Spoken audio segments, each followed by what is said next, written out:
At 32, I am Ashley, having spent the last 10 years focused on growing my career as a manager at Preston and Associates. While my younger sisters, Sarah and Emma, were busy with their growing families, I was making strides in the corporate world. I do love my job, but sometimes I reflect on whether I missed out on other aspects of life, a family, a partner of my own. No kids, no husband, just me and my office with a city view. On a typical Tuesday morning, as I sorted through reports, my phone buzzed with Sarah's name. "Hey, Ash." Sarah chirped on the line. At 26, my youngest sister has always been cheerful. "Got a minute?" she asked. I continued reviewing the quarterly figures, pushing some papers aside. "Sure. What's up?" Sarah mentioned, "You know Mom's turning 60 in 2 months, right? We're planning something big, and everyone needs to chip in." Her mention caught my attention. "Okay, how much do we need?" I inquired. When she told me the amount, I almost spat out my coffee. It was more than my last vacation 3 years ago. "I know it's a lot," Sarah quickly added, "but it's for Mom." Without much thought, I reassured her, "No problem, I'll transfer it now," while opening my banking app. "Great. Oh, and ensure you take a week off for the celebration," she reminded me. The following weeks blurred by amid meetings and deadlines. Occasionally, curiosity sparked about what my sisters were planning, but they were always evasive. Soon enough, work absorbed my focus, and Mom's birthday drifted into the background. At the family dinner, the usual chaos was around. Mom, Dad, my sisters, Aunt Susan and her kids, Michael and Rachel. The house was alive with familiar sounds, Dad's repetitive jokes, Mom attending to everyone's plates. That's when Sarah casually mentioned everything was set for Mom's birthday at Mountain Pine Resort. The room buzzed with chatter, excitement spilling over. Mom was elated, Dad was eager about skiing, and my sisters chatted about the slopes they'd try. Feeling left out, I asked, "Why didn't anyone tell me sooner? I haven't even prepared, like for gear." The room grew silent. "Actually, honey," Mom began in that way, signaling a favor. "Could you watch the kids for us while we're there?" I stared around the table, hoping it was a joke. But the silence was telling. "You want me to watch all 5 kids?" I asked, my mind running through their names. Emma's little Jason, Sarah's daughter Lucy, cousin Michael's twins Tom and Anna, and Rachel's son Pete, all under 7. Mom assured, "Well, you're so good with them, they love you." I looked around again, seeking humor or jest in someone's eyes. Nothing. Just expectant looks awaiting my usual agreement. "But that's not fair," I finally heard myself say. Emma, my 28-year-old sister, sighed. "Come on, Ashley. You'll be bored there, it'll be noisy." "Bored?" I repeated, astounded. "How would you know?" Sarah jumped in, using her practiced patronizing tone. "We just mean you don't have a family to escape from, understand? We need this break." I blinked back tears, not giving them the satisfaction of seeing me cry, stood and quietly left, the door closing behind me as Mom called faintly, walking to my car. Their voices gradually became a whisper behind me, already shifting to conversations about winter gear and ski slopes. The evening air was refreshingly crisp against my face, clearing my thoughts. A decade of prioritizing everyone else, of being the trustworthy, dependable one, and this was the reward. It wasn't the babysitting request itself that hurt the most, but the assumption that I'd readily agree, using my resources without a second thought, my time, my money, my vacation, taken for granted. It felt like I was merely a tool, not a cherished family member. I spent the night pacing my apartment, reliving each family dinner, each holiday where I dropped everything to assist. Now all these moments seemed darker in the shadow of today's events. Me at 16, preparing dinner while Mom aided Emma with schoolwork. At 18, skipping a spring trip with friends to watch Sarah as our parents took a getaway, and during college, handling 2 jobs to fund Emma's prom dress. Memories of each sacrifice surfaced year after year. "Ashley, care for Jason for a few hours?" Emma's words echoed. "Ashley, could you take the twins for the weekend?" Michael's perpetual request replayed. Rachel's overwhelmed. "And you're great with kids." I had always answered yes, even when critical meetings loomed or exhaustion weighed me down from the work week. I took pride in being the responsible daughter, the steadfast sister. Collapsing on my couch, the cold leather against my skin, the coffee table's photo albums caught my eye, family trips with me behind the lens. Holiday gatherings where I was in the kitchen while laughter filled the living room. When was I last asked about my wants? It's not like you need a break from family life, Sarah's remark echoed, making my life, career, and choices feel insignificant for not conforming to their standards. Sleep evaded me as I tossed and turned, recalling working through college on a scholarship, self-sufficiently preventing financial burden on my parents, launching directly into my career post-graduation to support my sister's education, and those countless nights at the office, progressing professionally while sending salary portions home for family needs. By morning, determination settled in, though not confrontational, never had been. Resolution was necessary without disrupting family ties. I aimed for reconciliation, turning to my default approach, fixing the issue. I dialed on Sunday, when time wasn't intrusive. Mom picked up on the third ring. Steadily, I proposed a solution for the resort trip, hiring a professional babysitter for the 5 kids, ensuring everyone could partake in the celebration. Silence lingered on the line too long. Finally, "That won't work, Ashley. We can't trust strangers with the children. They're accustomed to you," Mom replied, her tone tense. Mom. "I'd like to join the celebration for your birthday. I could find a suitable babysitter with excellent references." Her voice interrupted, sharp. "You're not a social butterfly. You'd likely find the noise overwhelming. The kids will keep you occupied, a perfect fit for everyone." The call ended abruptly, the click resounding before I could respond, leaving me clutching the phone, my mother's words sinking in. She hadn't even said goodbye. Inspecting my phone still in hand, my mother's curt hang-up echoed, then Sarah's name flashed. "How dare you?" Her voice hissed before I could utter hello. "Mom told me about your suggestion. It'd ruin everything." I straightened immediately, her hostile tone surprising me. "Ruin everything? I'm seeking a solution suitable for all." "We already have plans," Sarah's voice continued. "Ashley, everything has been organized perfectly by Rose. Now you're acting completely inconsiderate, attempting to alter our plans at the last moment." Her accusations struck me hard. "Selfish?"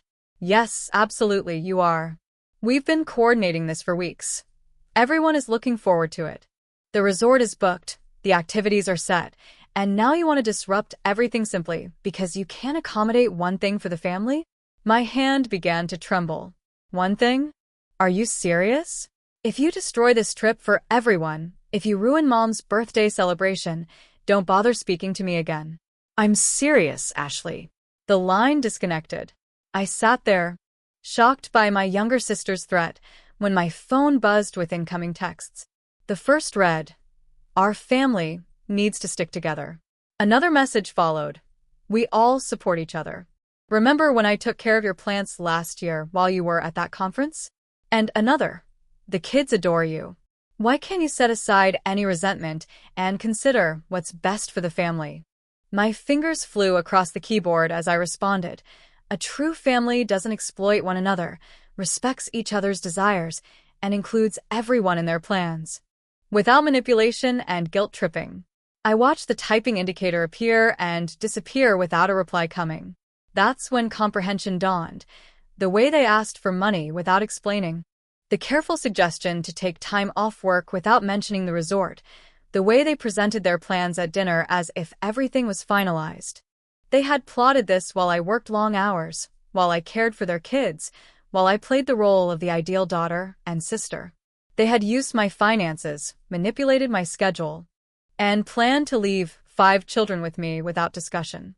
Now that I wasn't conforming to their plot, they tried every tactic, guilt, threats, emotional manipulation, to press me back into their mold. When you see through the fog of manipulation, suddenly everything becomes crystal clear. I felt lighter than I had in years. The burden of guilt was replaced by something else, resolve. I opened my laptop and started searching. Within an hour, I had booked a beachfront Florida hotel. Simple yet with a balcony facing the ocean and near everything I might need. I even indulged in a first-class plane ticket. After all, I had spare funds since I was skipping the skiing trip. The next few days at work were surprisingly calm. My family had ceased calling and texting, likely thinking I was preparing for a week of childcare. Perhaps stocking up on snacks or planning activities. The thought made me smile as I packed my beachwear and new swimsuit. Going on a tropical getaway in winter. My colleague Janet asked when she saw me checking Florida's weather. "Sometimes you need to act unexpectedly," I replied, surprised by how liberating those words felt. On the morning of my flight, I took a final look around my meticulously clean apartment. Habits, I guessed. The empty fridge, secured windows, everything in its perfect place. But this time I wouldn't be available for panic babysitting calls. As the plane climbed, I powered down my phone and tucked it into my bag. No social media, email, or family drama, just me, the beach, and a whole week of freedom. Stepping out of the airport, Florida's air enveloped me like a warm embrace. Palm trees swayed in the breeze, and I could catch a whiff of ocean salt. My hotel room exceeded expectations. The balcony offered a breathtaking view of the endless blue horizon, and I could hear waves lapping against the shore. That first afternoon, I strolled barefoot on the sand, letting its warmth envelop my toes. I pondered, when had I last done something just for me? I leisurely swam in the hotel pool, read uninterrupted, and dined alone at a tranquil beachside restaurant. No one needing me to cut their food or clean their spills. On my last day in Florida, I took in the sunset from my balcony, sipping wine, free from thoughts of bedtime routines and morning schedules. Ultimately, I knew my phone would have to be reactivated, and I would confront the chaos I had left behind. Yet, I wasn't prepared for what awaited me. Once my phone powered up, it buzzed incessantly with messages, voicemails, and calls, hundreds that began exactly a week earlier. My hands shook as I scrolled through them. The initial messages were from Sarah. "Where are you? We're outside your house." Then came Emma and Ashley. "Open the door. The kids are restless." Michael sent, "We brought Tom and Anna as planned. Are you home?" Rachel's message was, "Ashley, what's going on? Pete is asking for his A." As I continued reading, I imagined my sisters and cousins outside my empty house with 5 bewildered children, their suitcases ready for the resort, and plans unraveling. Confusion escalated into panic. "Ashley, this isn't funny. Where are you? Pick up your phone. What are we supposed to do with the kids?" Then anger took over. Sarah's messages turned vicious. "You selfish witch. How could you?" Emma's were similar. "I can't believe you're this immature. Mom's birthday is ruined." Even Aunt Susan's messages stunned me, as I'd never seen her use such language. "You ungrateful little. You've ruined everything. These children were counting on you." Mom's messages appeared later. "I'm so disappointed in you, Ashley. I never thought you'd be this selfish after everything we've done for you." Even Dad chimed in, rare for him, with, "Your mother is crying. I hope you're satisfied." Voicemails mirrored this. Filled with anger, disappointment, accusations, and censure from family members I'd barely spoken to for months. "You've always been reliable. How could you do this to your family? Those poor children, everything's ruined." In my calm hotel room, absorbing one message after another, I learned my family's view of me when I stopped being their go-to solution. Their words, their names for me, their assumptions on my character revealed a different family, one that hid behind smiles and requests, feigning friendliness. Without answering any messages, I packed for the airport. It was home time, but I wasn't the same Ashley as the one who departed a week back. She might have apologized, felt guilty, attempted to mend bridges, but she was gone. Right after unpacking my beachwear, the fierce pounding on my door began. A key turned in the lock. It was an emergency key I had given Mom years prior. They streamed in like an angry storm. Mom at the helm, Emma and Sarah beside her, all red-faced with fury. The serenity I'd nurtured in Florida disappeared. "Do you realize what you've done?" Sarah screamed, moving forward. You ruined everything. I stood firm, watching as they vented anger in my living room, the same space where I'd often babysat their kids, canceled plans for their emergencies, the ever-reliable one. Emma hissed. Mike and John refused to stay with the kids, noting her absent husband. They suddenly had urgent work, leaving Sarah trapped with all 5 kids while we went. She missed Mom's birthday because of you. The whole trip was ruined, Mom added, her volume rising. No one enjoyed themselves, only discussing how you betrayed us, disappointed everyone. Your dad couldn't even ski properly. He was so upset.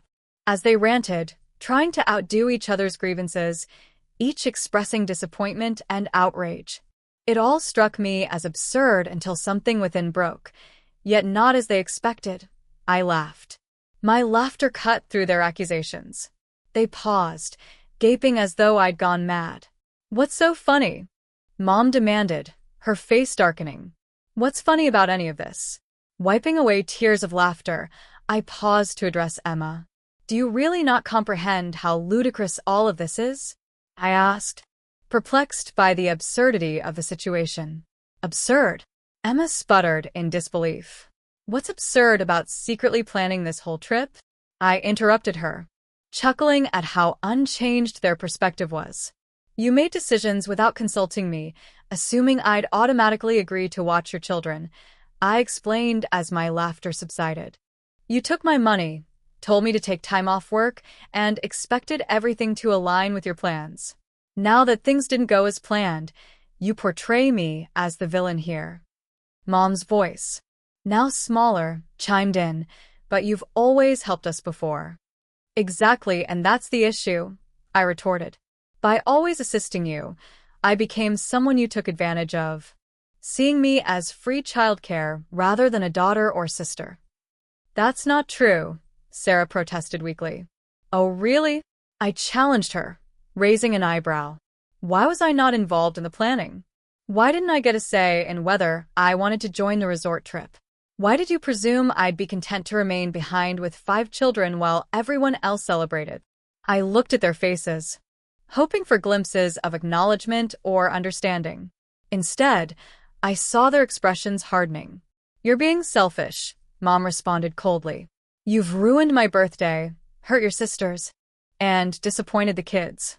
This isn't how I raised you. The last thread of hope within me snapped. No, Mom, it's you who are being selfish. You're responsible for this mess, not me. Mom straightened her posture, her expression like stone. If that's how you feel, then maybe I don't have a daughter named Ashley anymore.